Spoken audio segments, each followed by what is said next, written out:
né? Eles têm lá o livro das variações, o pessoal que já é meio reincidente, eles devem criar um critério aí para poder, nesse caso, pensar algumas propriedades, entendeu? Para poder efetivamente fiscalizar em loco, tá? Algumas, não tem como fiscalizar uma por uma. O que, na verdade, eles já vão estar muito felizes se todo mundo fizer o cadastro ambiental rural. Então, se todo mundo fazer, já é um baita negócio para o governo, tá? Nascente, pessoal, 15 metros de raio, tá? Por quê? Porque estou trabalhando com o conceito de área rural consolidado, tá? E aqui eu trago um quadro para vocês aqui, tal, da Imaflora aqui, falando exatamente de toda a regra, tá? Rios com largura D, tá? Até 1, 2, 3, aí 5 metros, 8 metros, 15 metros e assim por diante, tá? Obrigação mínima de recompor e assim por diante. Mas aí vem mais isso. Tu vai seguir essa tabelinha, depois vocês vão olhar em casa com calma. Além de você olhar todas as tabelinhas, vocês vão colocar um plus, que é o que eu falei para vocês antes. Tá em todas, vocês já compreenderam, já tem área rural consolidada, já sabe as nascentes, já sabe os rios e tal, mas daí somando tudo, numa propriedade até 2 módulos fiscais, você tem que, no máximo, recompor 10%. E daí esse critério de escolher o que você vai recuperar ou não é você que vai apresentar no cadastro ambiental rural, e o órgão ambiental, daí o órgão ambiental vai ter que pegar esse caso específico para ver se ele vai fiscalizar ou não. Isso aí é uma loucura, sem tamanho, né? Porque eu estou pensando aqui em matéria de fiscalização, de acompanhamento, é muito, muito difícil. Bom, módulo fiscal, pessoal, módulo fiscal vai variar de município para município, tá? Não é a União que dá, não é o Estado que dá, é de município para município. A média no Paraná é 72 hectares. Então, uma propriedade até 72 hectares no Paraná, ela está encaixada dentro da pequena propriedade ou propriedade de agricultura familiar. Piraquara, que é aqui do lado, o município aqui do lado, 16 módulos, 16 hectares um módulo, tá? Pato Branco, quando eu fui esses dias dar um curso, 4 módulos são 96 módulos fiscais. Piraquara, 48. Não, 16, 30, não, exatamente. 48 dividido por 4 dá uma média 12, exatamente 12. Então, 12 Piraquara e Pato Branco, por exemplo, vai dar 96, 4 módulos fiscais. Varia de município para município. Qual que é o critério? Por que tem variações? Porque cada município tem uma condição, né? Eles vão identificar isso já lá atrás, pelo Estatuto da Terra e depois pelo... Porque o módulo fiscal não se confunde com o módulo rural, tá? Não vão me confundir, vocês são técnicos, trabalham com isso, não podem confundir. Módulo rural é um conceito trazido lá do Estatuto da Terra, 64. E o módulo fiscal é um conceito trazido lá do direito tributário, tá? Para fins de TR. Mas o governo adotou esse modelo de módulos fiscais e não módulos rurais. Tá, pessoal? Alguma dúvida até aqui? Tranquilo? Vamos para frente, então. Outra coisa importante para vocês também lá na feitura do cadastro ambiental rural é trabalhar essas áreas com relevo. De 0 a 25, você consolida tudo, não há problema nenhum. Se você identificar numa área plana que você tem um rio, que você abriu antes de 2008, antes de 22 de julho de 2008, você vai apresentar isso no cadastro, tranquilo.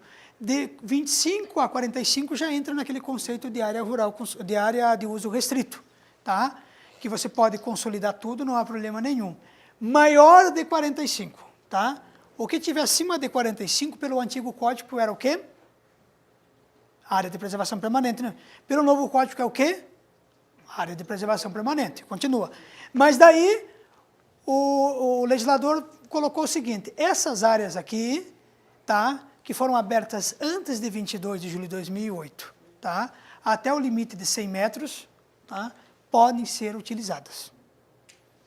Calma, tá? Aqui, ó, por exemplo, eu tenho um topo de morro e eu tenho 45 graus. Se esse café está abaixo de 45 graus, eu toco o pau. Declaro como área de uso restrito no cadastro ambiental rural e posso continuar com a minha atividade. Se essa área aqui, de topo de morro, tá? Ela foi aberta antes de 22 de julho de 2008, eu vou poder continuar utilizando ela. Não há problema nenhum. Topo de morro, apesar de ser considerado área de preservação permanente, mas se ele foi aberto antes de 22 de julho de 2008, ele pode ser, tá? Pode continuar. É o que está aqui, tá? Nessa regra. Então, nós temos que pensar assim, antes e depois de 22 de julho de 2008. Depois, tudo, você não pode mais. Eu tenho um advogado lá de Pato Branco que me falou assim, doutor, eu tenho plantio florestal de pinos, né? E eu plantei uns em 2006 e outros em 2009. E está tudo nessa área acima de 45 graus. Eu posso continuar com os dois? Pode ou não? Como é que declara isso? Hã? Se for essa parte do plantio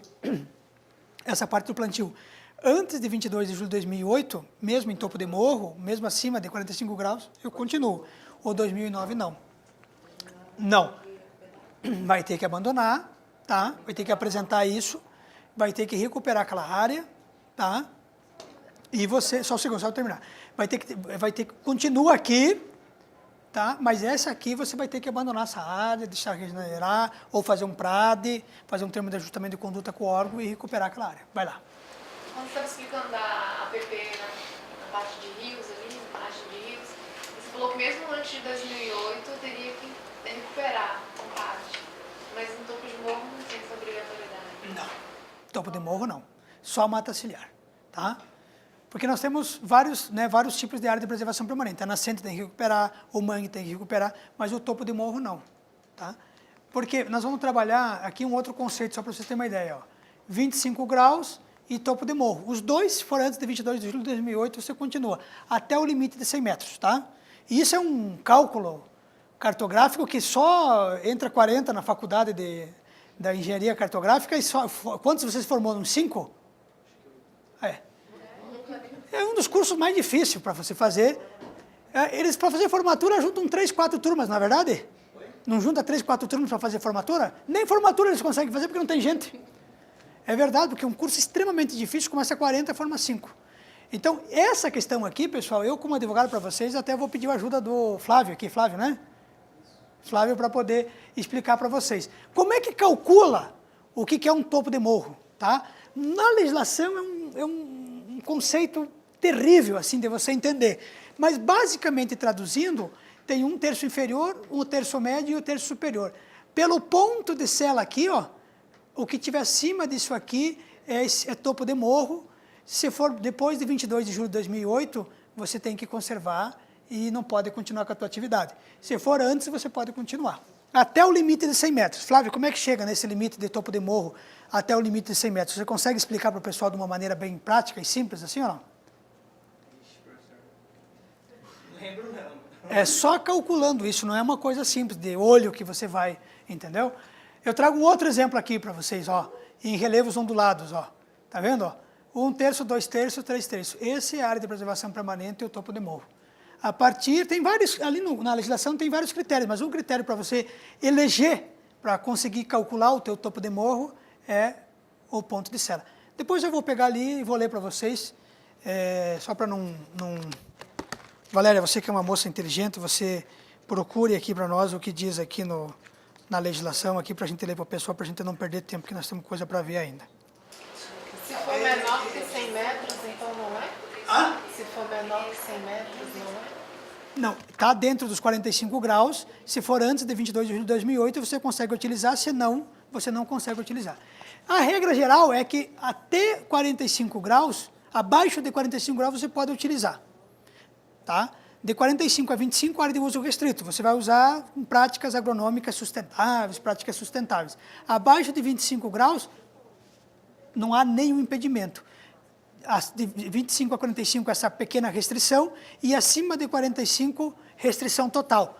Depois de 22 de julho de 2008. Antes, você pode consolidar. Entendeu? Mais uma dica.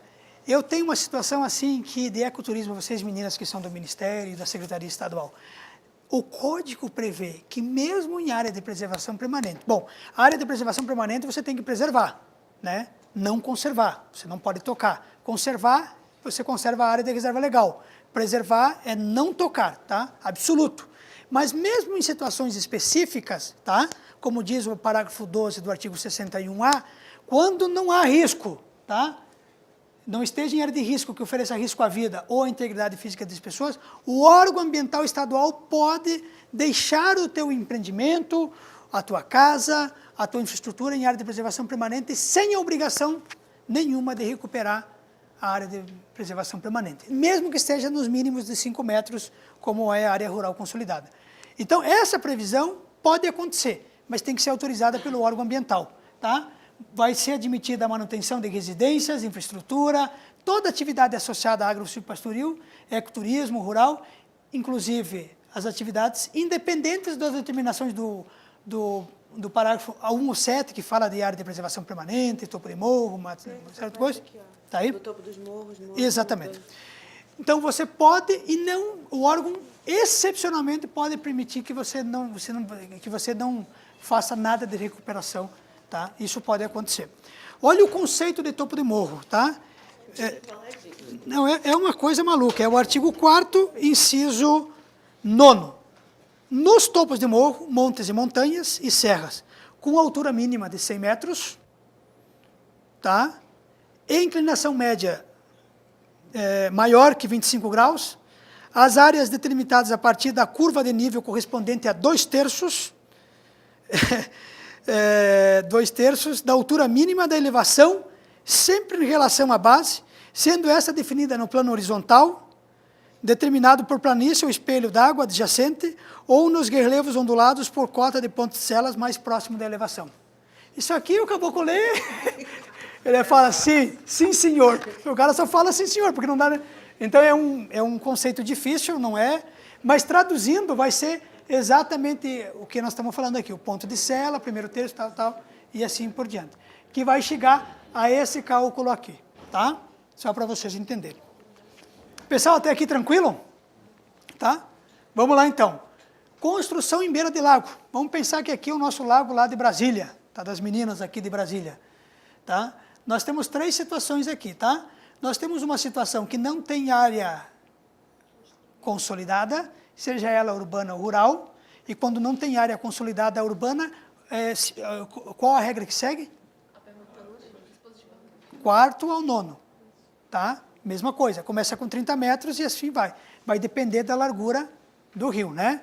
E quando tem área rural consolidada e tem infraestrutura, aí depende. Tem que ver se é lago artificial, se é lago natural, tem que ver se é rio, se é lago, entendeu? Você vai ter que ter muito claro isso na tua cabeça. Mas vamos imaginar que isso aqui é um rio, tá? E nós estamos passando um rio dentro da cidade. Então, dentro da cidade, quando aplicado o conceito do artigo 65, que fala de área de regularização de interesse específico, a área, eles chamam de zona não edificante, tá? Que não pode ser edificável, é 15 metros. Aqui no Paraná já tem decisões, do Dr. Rogério Ribas, da 5ª Câmara, determinando exatamente isso.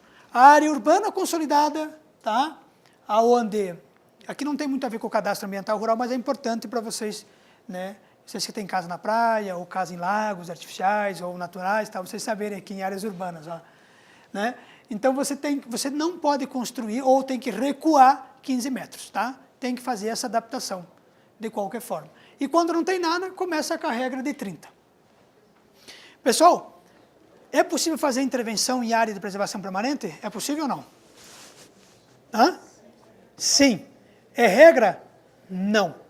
A regra diz que você não pode fazer intervenção em área de preservação permanente. Mas há exceções. Utilidade pública e interesse social. Estradas, rodovias, pontes, estádios de futebol que está lá, você viu que no código tem até estádio de futebol. Eles colocaram lá também estádios de futebol. Eles não colocaram, né, porque tinha a Copa do Mundo, aí, então tinha que dar um jeito de campo de golfe, não, campo de golfe não colocaram, né? E, então, tudo isso, interesse social, é tranquilo para vocês. O que me interessa trabalhar para vocês a nível de cadastro ambiental rural é a previsão legal, né, do inciso 10 do artigo 3º.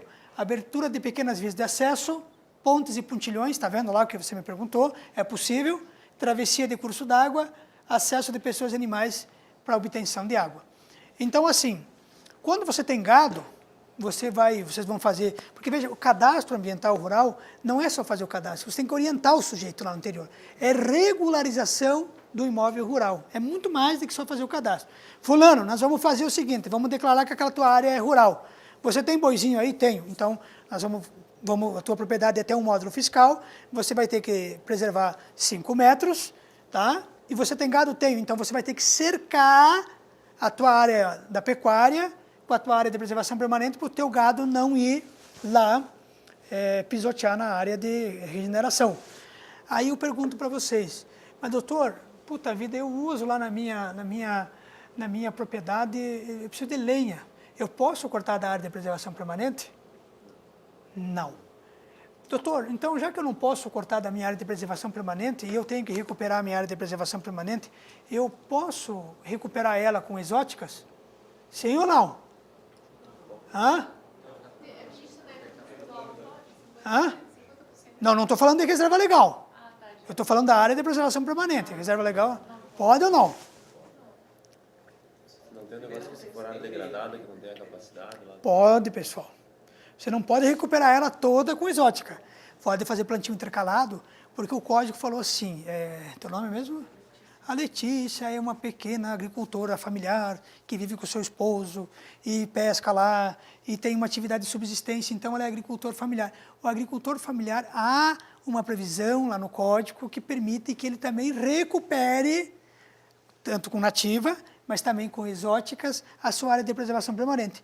E lá na frente, depois ele possa cortar essas exóticas e aproveitar na sua propriedade para lenha, para sua atividade e assim por diante. Mas isso é só para o agricultor familiar. Perceberam isso? É mais uma regrinha que é importante, vocês que estão trabalhando lá com o cadastro ambiental rural, todos vocês terem essa informação. O agricultor pode, grande? Não. Tá? Só essa previsão de agricultor familiar. Isso é importante para vocês terem clareza. Daí eu estava, só para continuar meu exame, daí ele vai fazer assim, doutor, mas veja só, mas se eu cercar a minha área de preservação permanente, como é que o meu animal vai tomar água? Eu só falar para ele, fulano, nós vamos cercar, vamos abrir uma pequena passagem aqui, vamos passar a cerca até no rio, e o teu animal pode ir lá ter acesso à água para poder, né, é uma questão até de bem-estar animal, né, deixar ele sem água é difícil, né, vai morrer, né, além de ser econômica. Mas assim, você pode abrir, e eu agora eu fui conhecer umas regularizações de imóveis rurais em Paulo Frontin, Paulo Freitas, que é aqui no sul do Paraná, e me deparei com essa situação. Fui débil mental, devia ter tirado uma foto lá para trazer o exemplo para vocês. Mas eles estão recuperando as áreas de preservação permanentes, fizeram um puleiro em cima, né, um puleiro artificial, aí estão aproveitando quando as aves vêm ali e tal, e elas estão ajudando na regeneração, e ele fez um caminho até o rio para os animais dele, naquele momento, terem acesso à água. Tá? Então, isso é plenamente possível e não tem problema nenhum. Eu atuei para um cliente que a promotora denunciou ele. Quem trabalha com promotor ou não? Promotoria, você trabalha, vocês dois, né? Aonde mesmo? Em Mato Grosso. Mato Grosso, né? E ele, eu não sei o que aconteceu lá, deu uma confusão, houve uma denúncia, e a promotora mandou o delegado ir lá fiscalizar a propriedade dele. E o delegado lá no município pequeno foi lá e falou, fez o relatório, doutora, está tudo bem na propriedade dele. A única coisa que não está regular lá, na minha opinião, são os palanques de cerca. Bom, vamos denunciar o cara por falta de conservação de palanque de cerca. Já viram isso? Hã? Não existe isso. Você deixar de conservar palanque de cerca não está nem no decreto administrativo, nem na lei de crimes ambientais. É uma loucura, sim, mas isso aconteceu. E daí o advogado que iniciou a discussão foi lá e se atritou com a promotora, arrumou uma confusão danada. E daí a promotora pegou aquilo como aquilo fosse a vida dela. E daí eu assumi já na audiência de instrução já. E a proposta para poder conciliar era assim, o cara não podia se afastar da comarca, o cara tinha que se apresentar lá no fórum em 30 dias, tinha que prestar tantas horas de serviço comunitário, tinha que pagar a cesta básica. Olha, o fundamento dela é a briga que ela teve com o advogado e confusão e...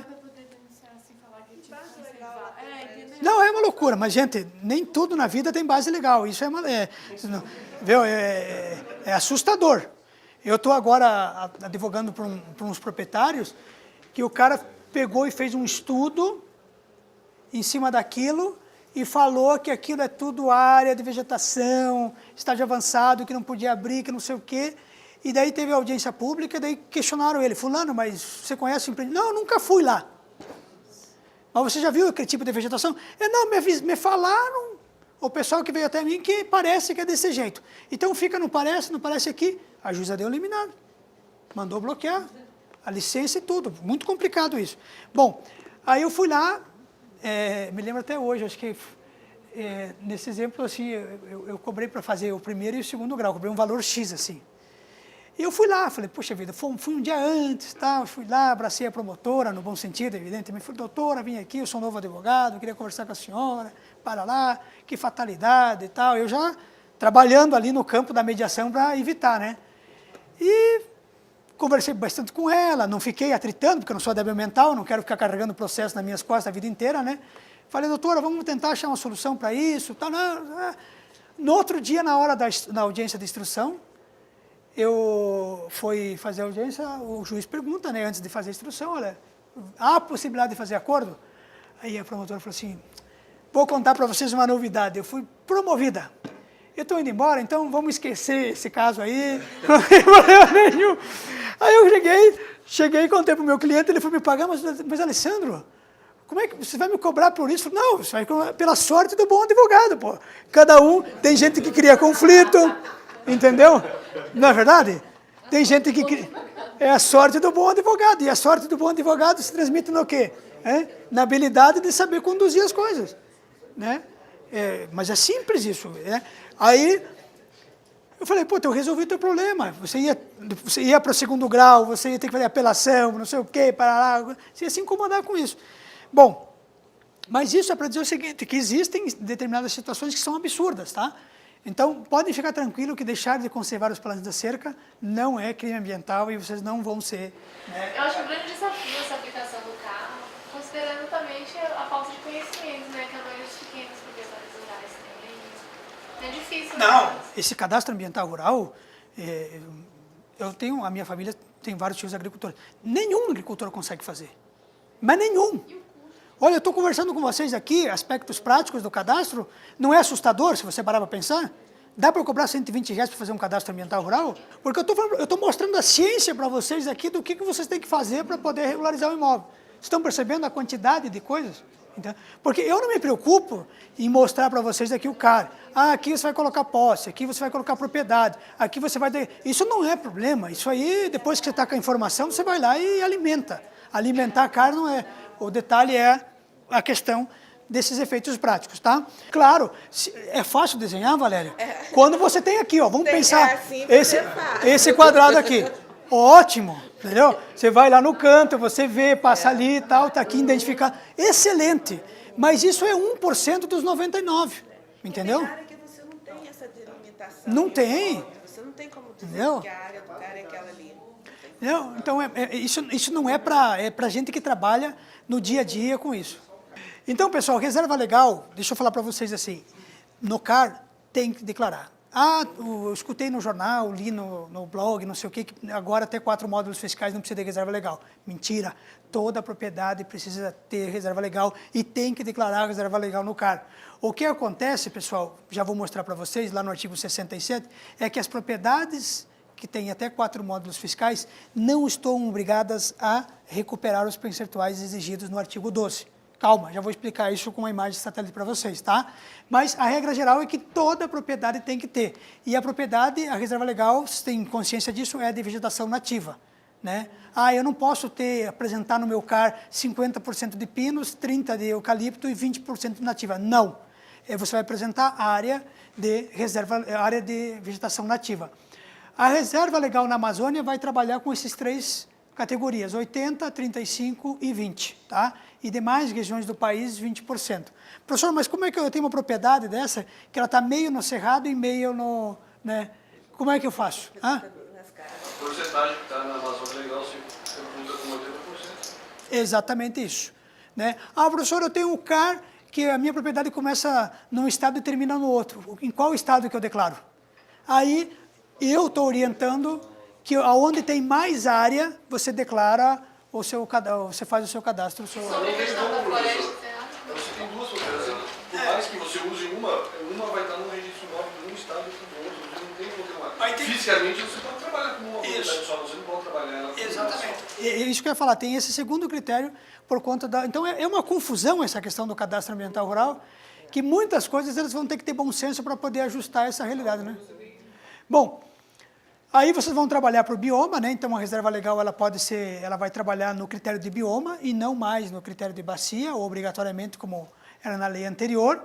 E o 67 fala assim, o Adriano que acabou de sair, ele tem uma propriedade que tem só, entendeu? Aqui, vou pegar o exemplo aqui, opa, que tem aqui esses remanescentes de vegetação.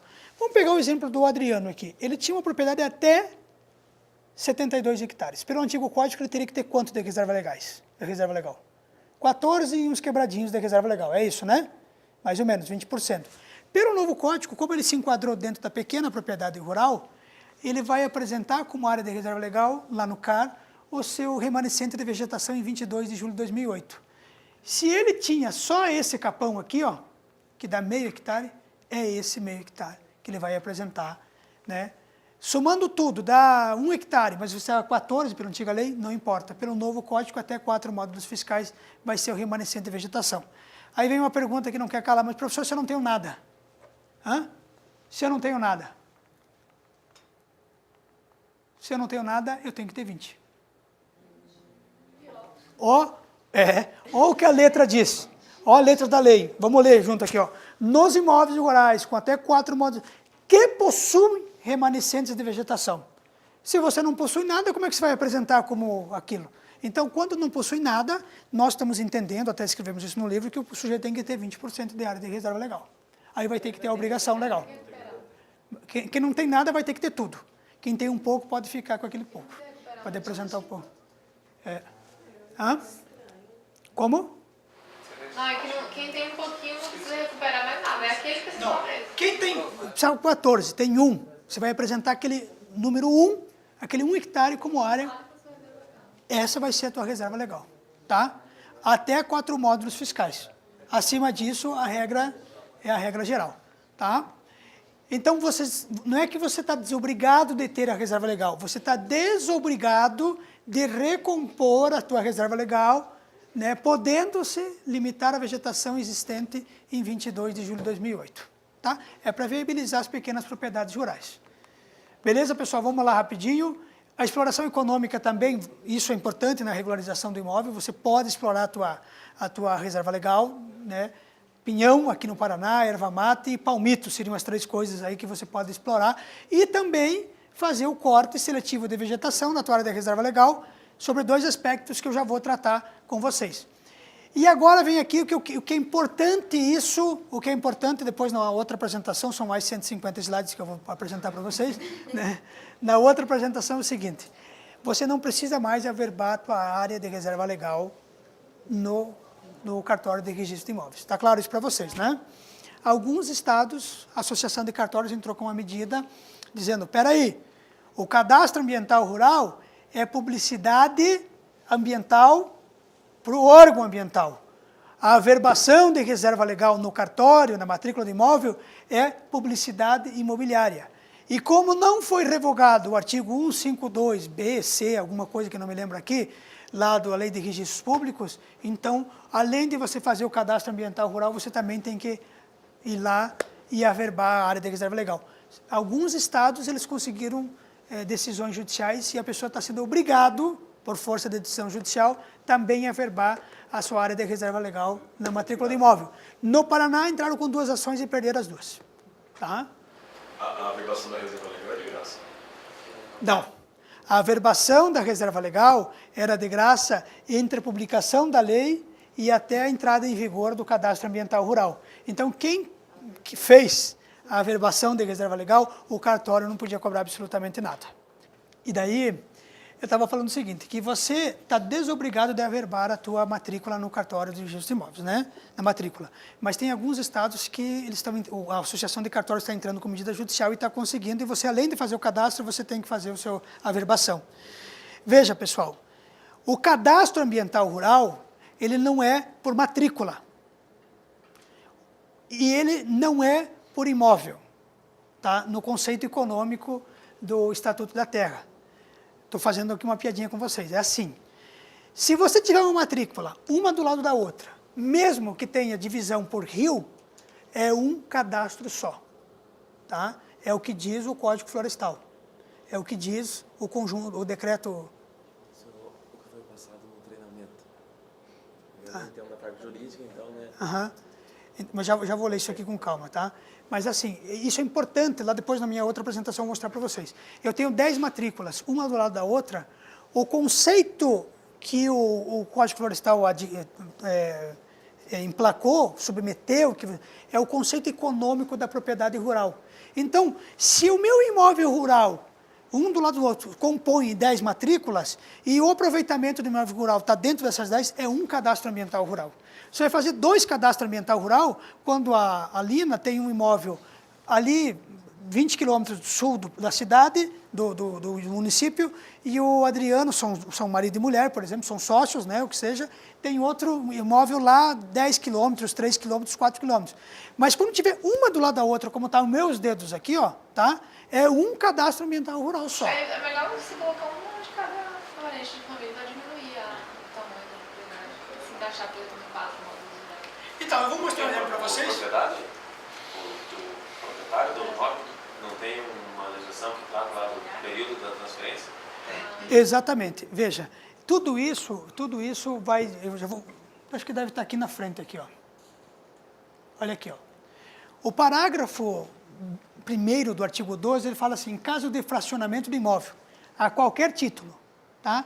Quando fala assim a legislação a qualquer título, sobre qualquer hipótese, tá? Inclusive para assentamento, para programa de reforma agrária, será considerado para fins, tá, de reserva legal, a matrícula do imóvel antes do fracionamento. Isso é uma regra. Esse caso da Miranda Tamandaré que eu tenho lá, era um imóvel de 72 mil metros quadrados, foi dividido em 3, um ficou com a mãe, o outro ficou com 2 filhos. E a minha cliente comprou de um dos filhos. Nós fomos lá, fizemos o cadastro só da parte dela, apesar dela ter sido desmembrada agora em 2011, tá? Fizemos só o cadastro dela, até o princípio aceitou, fomos no cartório de registro de imóveis, tive que colocar lá área de reserva legal, 20%, porque a cartorária não aceitava na cabeça dela, mas ela tinha sobra de reserva, então não foi tão custoso para a gente. E nós fizemos de maneira fracionada. Pode ser que lá na frente o órgão ambiental, quando vê o cadastro das 3 propriedades, fala, não, peraí, como está uma do lado da outra, né, e era de uma família só, eles deviam ter feito só um CAR. Como os outros já não pertencem mais a um, pertencem para propriedades diferentes, eu acredito que não vai ter problema. Mas a lógica é o seguinte, propriedades juntas, tá? E se você fracionar, porque o brasileiro é inteligente, ele fraciona até 4 módulos fiscais e daí ele não precisa ter os 20% da reserva legal, ele só apresenta a vegetação que tem na sua propriedade. É uma baita de uma oportunidade, mas é uma fraude pelo que diz o novo Código Florestal.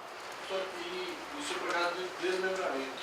E para remembramento, por exemplo, tem 4 imóveis abaixo de 4 módulos fiscais em nome de pessoas que não são parentes, e que não tinham reserva legal, tinham um percentual pequenininho abaixo, cada um fez o seu carro, e hoje eu vou lá e compro dos 4 e transfiro para o meu nome. Se todo mundo fez o CAR, já tem a reserva legal de cada propriedade ali. Então não vai ter, vai se tornar uma grande propriedade rural. Pois é. Eu vou precisar recuperar?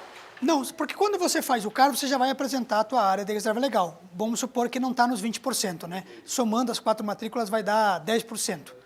Eu acho que aí vai prevalecer o bom senso do órgão ambiental. Mas não existe nada definitivo? Não existe isso, não está claro isso ainda. Isso vai prevalecer o bom senso do órgão ambiental. Não tem assim, na legislação e mesmo na instrução normativa, e mesmo nos 2 decretos, não tem nada que determine que você daí, claro, vai se constituir de um imóvel só, porque o conceito é econômico, não é matrícula, tá? Os cartórios entendem que o conceito é matrícula, mas o Código Florestal entende que o conceito não é de matrícula, o conceito é de imóvel baseado no uso econômico lá do Estatuto da Terra. Então, pode ser que o órgão ambiental não juntou as 4 e não chega nos 20%, pode ser que ele te exija, mas isso não tem como te dar uma... Meio contrário. Não, eu falo isso porque a gente desistiu da compra de uma propriedade justamente por essa indecisão. Não sabe o que vai acontecer. A gente não tem muita segurança e se jurídica tiver disso, que compor reserva legal, que vai ficar inviável. Outra coisa importante que vocês podem, lá no Cadastro Ambiental Rural, é aproveitar as áreas de preservação permanente para declarar como área de reserva legal, tá? Isso pode, não há problema nenhum. Será admitida o cômputo da área de preservação permanente para fins de reserva legal. Mas tem alguns critérios, Valéria, tá? Não implica em conversão de novas áreas do solo, porque você já declarou como área rural consolidada. Tem um excedente ali. Você lembra que eu contei dos 10 e dos 5 lá que tinha sobrando, né? A área a ser computada tem que estar conservada ou em processo de regeneração. A capoeirinha, pelo menos, eu acho que o órgão ambiental vai aceitar. E o proprietário e o possuidor têm a requerida inclusão no cadastro ambiental rural. Então, olha, eu vou depois falar de 12 coisas que são importantes para fazer o cadastro ambiental rural, e está ali. Se você não faz o cadastro ambiental rural, você não pode consolidar as áreas e também não pode computar as tuas áreas de preservação permanente como parte da área de reserva legal. Professor, eu não tenho remanescente de vegetação na minha propriedade, a não ser as áreas de preservação permanente. O que vai ser a minha área de reserva legal? As minhas áreas de preservação permanente, desde que eu tenha baseado em cima desses 3 critérios. Perfeito? Está claro isso? Tá? Fracionamento já falei para vocês. Recomposição, regeneração e compensação. Vocês têm alguma dúvida disso? Eu vou trabalhar o terceiro, porque o primeiro e o segundo não tem muita dificuldade. A recomposição, para fins de regularização do imóvel rural, quando você vai estar fazendo o cadastro ambiental rural, você pode recuperar a reserva legal, aí sim, independente do tamanho da propriedade, com exóticas e com nativas. Ah, professor, eu vou plantar do lado esquerdo exótica, do lado direito nativa. Não. Plantio intercalado, e você pode ainda ter as tuas frutíferas ainda plantadas juntas, mas sempre de maneira intercalada para contribuir no processo de regeneração, tá? E esse não pode exceder 50%, tá? Lá na frente você vai cortar essas exóticas e daí já vai ter um bosque